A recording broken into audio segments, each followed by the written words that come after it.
कंस पुनः आता है, विचार करता है, देवकी वसुदेव के चरण पकड़ लेता है। मैं नहीं जानता था कि आकाशवाणी भी मिथ्या होती है। हे बहन, तू मुझे क्षमा कर दे। हे भाम, हे वसुदेव, आप भी मुझे क्षमा करें। हाथों से हथकड़ी, पैरों से बेड़ियां खोलता है और मिथ्या, झूठा आत्मीय भाव दिखाता है। मोचयामास निगडात् विश्रब्धः कन्यका गिरा।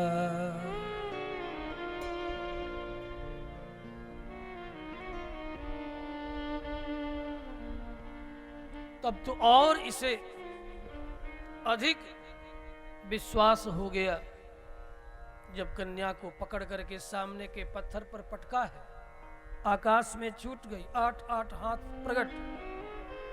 आकाशवाणी पुनः हुई, रे कंस, तुझे मारने वाला जन्म ले चुका है। यहां बालिका, फिर आखिर जन्म लिया तो कहां लिया? इसलिए क्षमा याचना कर रहा है, हथकड़ियां बेड़ियां खोल रहा है, मिथ्या सहृदयता दिखा रहा है। इस तरह अपने भाई को शोक संतप्त होते हुए देखकर, बार बार क्षमा याचना करते हुए देखकर देवकी ने क्षमा किया है। यही भारतीय नारियों का बड़प्पन है, उदारता है कि अपनी प्रजा की हत्या करने वाले हत्यारा को भी क्षमा कर देती है। भ्रातुः समनुतप्तस्य क्षान्त्वा रोषं च देवकी व्यसृजत् वसुदेवस्य प्रहस्य तमुवाच। फिर वहां से निकल पड़ा है, सभा करता है। बड़े बड़े दुर्दांत राक्षसों को दिग्विजय के समय कंस बांध करके रखा है, सबको बुलाता है। बड़ी सभा हुई, अब क्या किया जाए? पुनः आकाशवाणी हो चली है, जाता खलु तवांत कृत। अरे दुर्दांत राक्षस कंस, तुझे मारने वाला जन्म ले चुका है, अब हम क्या करें? देवकी वसुदेव को तो अनेक वर्षों तक कारागृह में रखने के बाद भी मुझे मारने वाला काल मेरे हाथ न लगा। वहां तो बालिका मिली, पुनः आकाशवाणी हुई।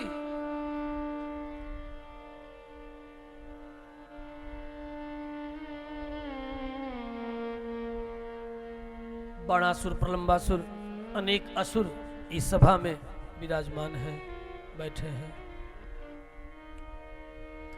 कुछ एक दुष्टों ने कहा, कंस देख, ये देवता कुछ न कर सकेंगे। किम उद्यमयि करिष्यन्ति देवाः समरभीरवः। युद्ध से डरने वाले देवता भला क्या बिगाड़ सकेंगे तुम्हारा? तुम तो स्वतः दिग्विजयी, दिग्विजय प्राप्त किए हो। जो तुम्हें देख करके ही नित्य उद्विग्न होकर चोटी लंगोटी खोल दोनों हाथ उठा त्राहिमाम त्राहिमाम चिल्लाने लगते हैं, वे भला क्या कर सकेंगे तुम्हारा? और यदि इतना डरते ही हो तो सुनो, समस्त दिव्यता को धारण करने वाले देव मनुष्यों के मूल देवता का नाम है विष्णु, और विष्णु का बल है गाय और ब्राह्मण। ये दो ही भगवान विष्णु का बल है। इन दोनों में भी गाय ही भगवान विष्णु का बल है। तस्य च ब्रह्मगो विप्राः तपो यज्ञाः सदक्षिणाः। जहां जहां बड़े बड़े यज्ञों का अनुष्ठान ये चतुर्वेदी ब्राह्मण तुम्हारे राज्य में करते हो, गोघृत, गोदुग्ध, गोदधि, गोमूत्र, गोबर इत्यादि के सम्मेलन से पंचगव्य पंचामृत के द्वारा दक्षिणा के साथ जहां जहां बड़े बड़े ये अनुष्ठान हो रहे हो, पहले तो होने मत दो। यदि होने लगे तो होने से पहले विघ्न करो, सहयोग मत करो। फिर भी कुछ एक सात्विक यज्ञ करने के लिए डटे रहे तो उनमें भेद डाल दो, फूट डाल दो, बिखर जाए। फिर भी डटे रहे, यज्ञशाला का निर्माण करके तिथि मिति नक्षत्र आदि का शोधन करके यज्ञ आरंभ ही कर दे। ये काम करो, यज्ञ में अरणि मंथन के समय ही मलमूत्र पीव वर्षा कर दो, नष्ट भ्रष्ट कर दो, क्योंकि इसी के द्वारा सत्व गुण बढ़ता है। और जब सत्व गुण बढ़ता है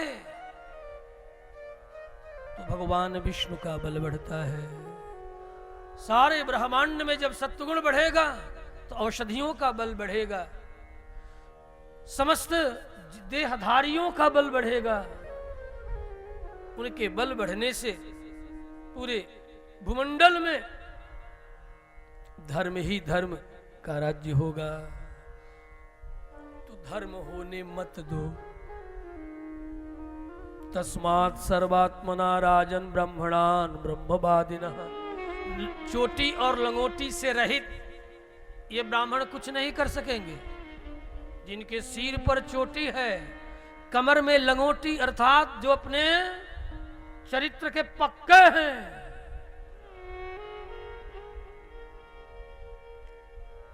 लंगोटी चरित्र का की सूचना देती है और चोटी ज्ञान की सूचना है। जिसके सिर पर चोटी है वही आज तक चोटी तक पहुंचा है। हाँ, इसलिए चोटी रखो। हिंदू मात्र का, सनातनी मात्र का लक्षण चोटी है। मैं इन माताओं को प्रणाम कर रहा हूं जो अनेक विप्लव के बाद भी अपने सिर की चोटी बड़े सौभाग्य के साथ रखी हुई है। इसलिए पुरुषों, चोटी रखो। चोटी चोटी पर रखोगे तो चोटी तक जाओगे। चोटी रखो। हाँ। जिसके सिर पर चोटी नहीं और कमर में लंगोटी नहीं, वो सनातन धर्म का बल नहीं बढ़ा सकता। सनातन धर्म के बल को बढ़ाने के लिए कमर की लंगोटी कसो और सिर की चोटी मोटी लंबी रखो। क्योंकि मेरा कान कनुआ कन्हैया, मैया कहती बेटा, हाँ मैया, बोलने लगा। चलो, बहुत कम समय बोलने लगा। इधर कंस को करने दो, कंस तो करेगा। बात है तब की जब कनुआ कन्हैया बोलने लगा तो मैया कहती, कन्हैया जरा देख, ये गंगी गैया का दूध है, इसे पी ले बेटा। मैया मैं तो खेलने को जाऊं।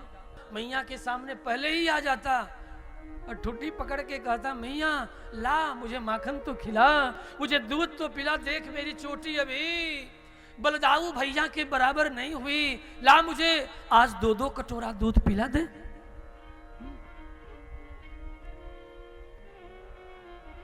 ये राक्षस यही समझा रहे हैं।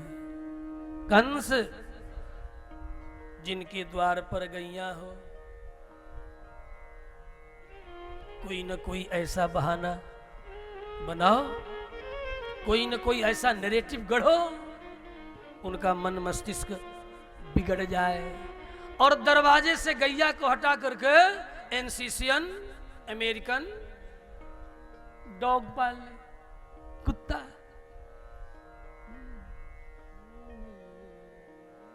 जिस कुत्ता के काटने और चाटने दोनों में हानि है।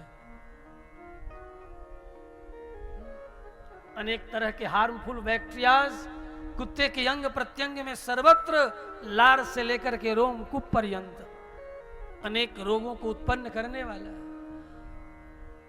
आज विदेशों में काउ हीलिंग नामक एक पैथी विकसित हो रही है।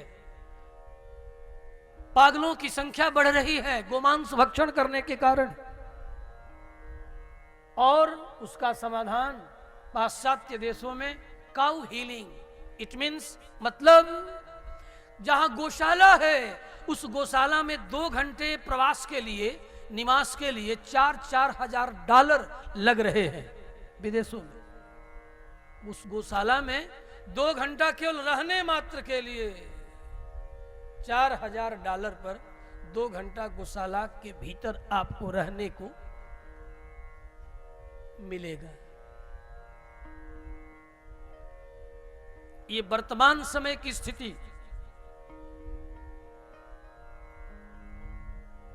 भारतीय गायें दूध कम देती, ऐसा शिकायत। खिला करके दिखाओ, खिला करके देखो, पाल करके देखो। आज भी भारत की गिर नस्ल की गायें 60-60 लीटर दूध देने वाली हैं। ब्राजील में यहीं की गई हुई गायें दे रही हैं, और सबसे अधिक भारतीय गायों का आयातक पालने के लिए अफ्रीकन कंट्री दक्षिण अमेरिका में सबसे अधिक, और वहां इन गायों का नाम है हॉलैंड। वहां पर इन्हें भारतीय गायों को ब्राह्मीण काउस उन्हें कहा जाता है। उनका नाम ही है ब्राह्मण गाय, इसलिए हमारे यहां ब्राह्मण गाय है। विदेशों में इसका नाम ब्राह्मण गाय। कंस ने कहा, उनके मित्रों ने कहा, सभासदों ने कहा, इन्हें नष्ट करना होगा। इसी से सनातन धर्म बढ़ता है। सनातन धर्म का मूल विष्णु है, और विष्णु को बल बढ़ाने वाला विप्र, गाय, वेद, तपस्वी, जिनके जीवन में सत्य है, दम है, सम है, श्रद्धा है, दया है, तितिक्षा है, और जो कुछ भी संग्रह करते हैं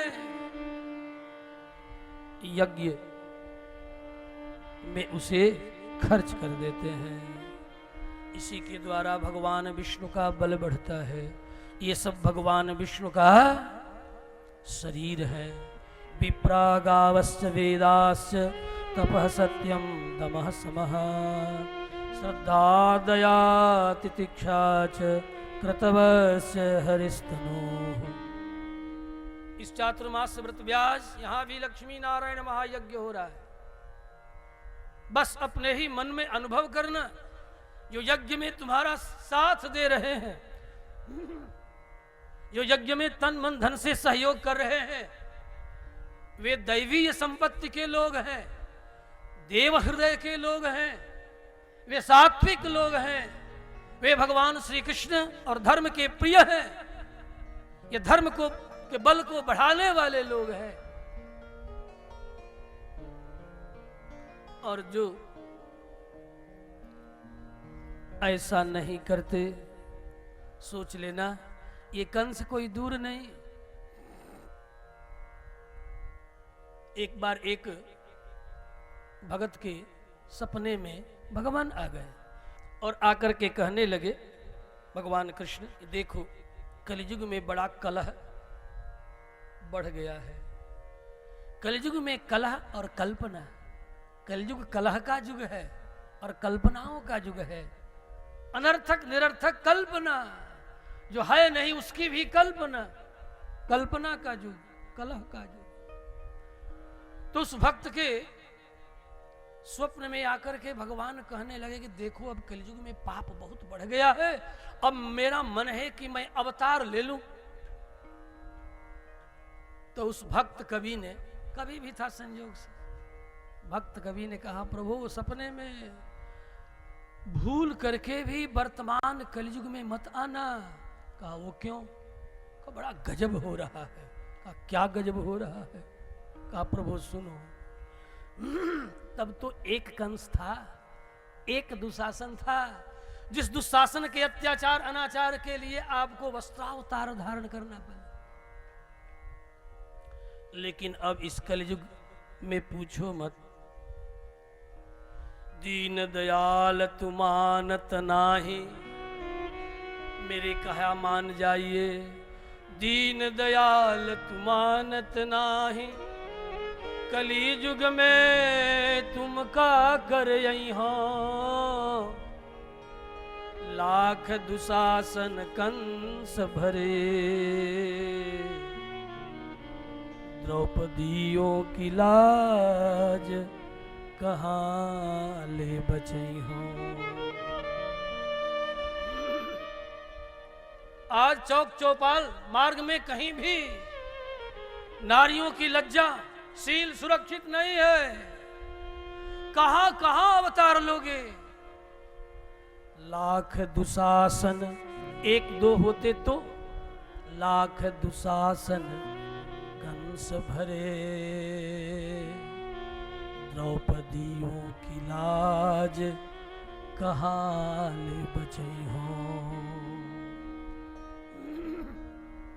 कहां तक इन द्रौपदियों की लाज आप बचाने के लिए आओगे प्रभु। यहाँ तो रोज रोज शील का अपहरण हो रहा है, रोज रोज वस्त्रापहार हो रहा है। चारों ओर कोलाहल, हिंसा, अशांति, उद्विग्नता, अधर्म बढ़ेगा। इसीलिए कंस को, और ये कंस तो अधर्म का प्रतीक है, अहंकार का प्रतीक है, और इसके मंत्रीगण भी ऐसे ही हैं। प्रस्ताव आया और सबने स्वीकार कर लिया। एवं दुर्मंत्री भी, एक सुमंत्री होते हैं, एक दुर्मंत्री होते हैं। कंस के सभा में दुर्मंत्री हैं और उग्रसेन की सभा में सुमंत्री हैं। देखो हमारे अवध नरेंद्र के मंत्री का नाम ही सुमंत्र था। उस मंत्रिमंडल में वशिष्ठ, अत्रि, कश्यप, जाबाली, गौतमादि ऋषिगण थे,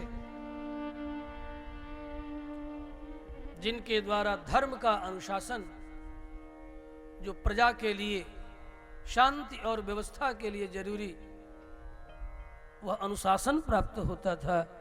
कंस ने इस प्रस्ताव को स्वीकार किया। तन्मूला देवता सर्वाः सेश्वरा स चतुर्मुखाः, सही सर्वसुराध्यक्षो यसुरद्विड गुहाशयः। यदि तुम अपने शत्रु का वध करना चाहते हो तो ये काम आरंभ कर दो।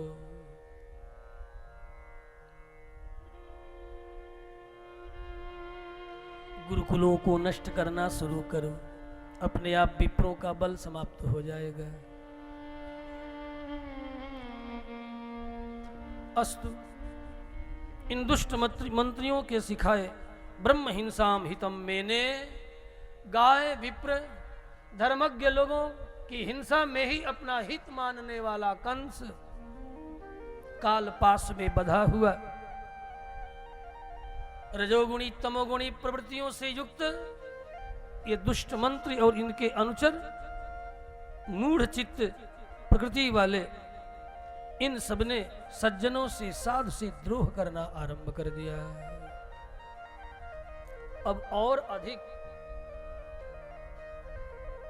और जब ऐसा होना आरंभ होता है और जो करता है, ध्यान देना, उसकी आयु क्षीण हो जाती है। आयु श्रियम जसो धर्म लोकानाशिष एव च, हन्ति श्रेयांसि सर्वाणि पुंसो महद अतिक्रमः।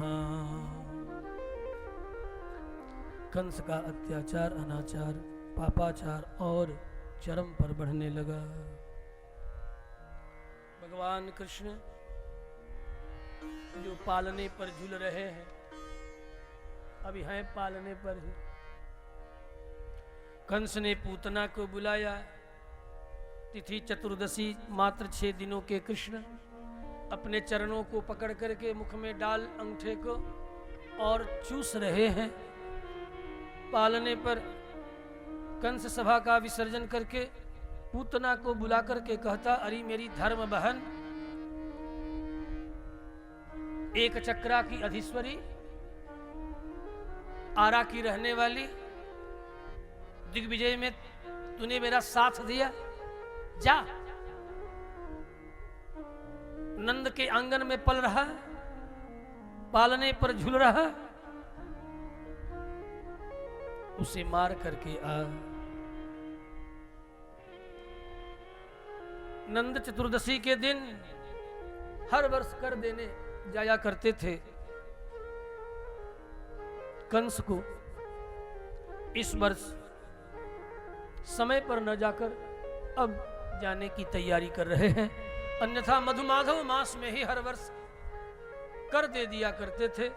कंस जैसा दुष्ट भी गायों के उत्पाद पर कोई कर नहीं लिया करता था, लेकिन आज का शासक सुना हो कि गायों के उत्पाद से बनने वाली मिठाइयों पर भी, मैं कैसे कहूं कि ये कंस का राज्य नहीं है, यह धर्म का राज्य नहीं है। जब गायों के उत्पाद पर भी राष्ट्र में कर लग रहा है, गायों से बनी हुई मिठाइयों पर, उससे तो अच्छा कहूं, अब से अच्छा कहूं कंस, कि कंस गायों के उत्पाद पर कोई कर नहीं लगाया।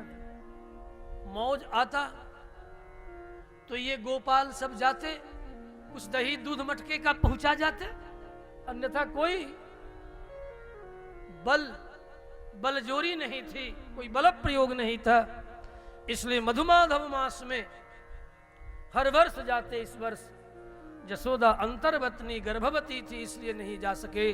अभिनंद महानंद इत्यादि नंद सुनंदनादि, नंदन सुनंदनादि अपने छोटे भाइयों को बुला करके गोकुल को सुरक्षित करके, इन पर भार समर्पित करके, नंद जी दूध दही मधुमाखन के मटके सजा करके गाड़ी पर लिए और कंस को सूचना भी देने की, अब तक तो मैं पुत्रहीन था, ब्रजराज कौन होगा मेरा उत्तराधिकारी, संशय में राजन आप पड़े हुए थे, अब तो मैं पुत्रवान हो गया, चलूं उन्हें सूचना भी दूं और इस वर्ष का कर भी समर्पित कर आऊं। निकल पड़े हैं नंद जी। वसुदेव को सूचना प्राप्त होती है, कंस ने इन्हें मुक्त कर दिया है, अपने घर में निवास कर रहे हैं। वसुदेव उपसृत्य भ्रातरम नंदमागतम ज्ञात्वा दत्तकरम राज्ञ ययौ तदवमोचनम। वसुदेव ने सुना कि भाई नंद आए हुए हैं कर देने के लिए। गोपान गोकुल रक्षाया निरूप्य मथुरांगतः, मथुरा आए हैं भैया नंद, कंस को वार्षिक कर देने आए हैं। तो बड़े प्रसन्न हुए, व्याकुल हुए कि काश इसी बहाने मेरे पुत्रों के का समाचार प्राप्त होगा। कंस को नंद जी ने कर समर्पित किया है। समर्पण के बाद निवेदन किया है, राजन मैं 100 वर्ष की अवस्था में पुत्रवान हुआ हूं, मेरे पुत्र को आप आशीर्वाद प्रदान करो। कंस भी दोनों हाथ उठा करके शतम जीवेत सहस्रम जीवेत हयुतम जीवेत कह रहा है। आपका बेटा 100 वर्ष जिए, 1000 वर्ष जिए,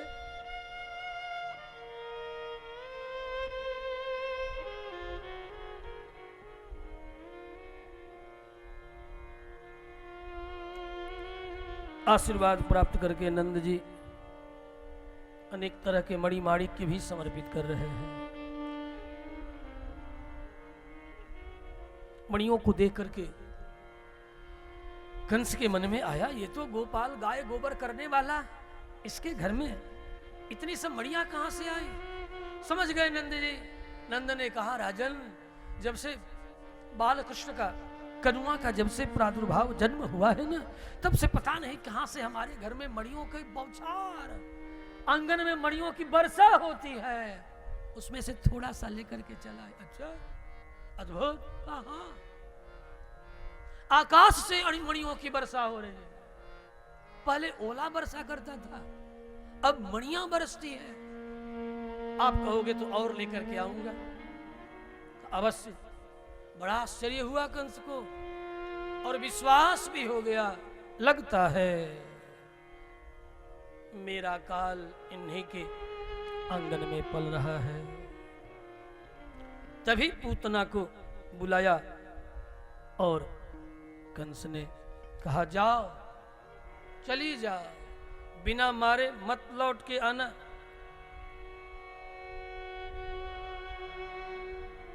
पूतना उधर से चली है, नंद जी कंस को कर दे लौटते हैं। मार्ग में जो कोई भी परिचित प्राप्त होता है, रास्ते लोग रोक लेते हैं, बाबा नंद, भैया नंद, चाचा नंद, काका नंद, इधर आपका बहुत दिनों के बाद, आप तो कभी भाद्र के महीना में आते नहीं, आप तो प्रायः करके चैत्र या वैशाख के महीना में आया करते हैं मथुरा। कहाँ आता तो इस वर्ष भी आ जाता, लेकिन इस वर्ष आपको नहीं पता। कहा नहीं, मुझे तो कुछ भी पता नहीं। अरे नंद, ब्रजरानी पुत्रवती हुई है, अपने बेटा की सूचना देने के लिए राजा के पास आया था और कर भी समर्पित कर दिया। आप पुत्रवान हो गया। हाँ, का 100 वर्ष। हाँ हाँ, 100 वर्ष की अवस्था में आपको पुत्र की प्राप्ति। का देखो, परमात्मा की कृपा होती है तो कुछ भी असंभव नहीं है। इस प्रकार नंद जी बालकृष्ण की जन्म की कथा, मानो सबसे सूचना कथा सुनाते हुए आ रहे हैं। वसुदेव प्रतीक्षा कर रहे हैं।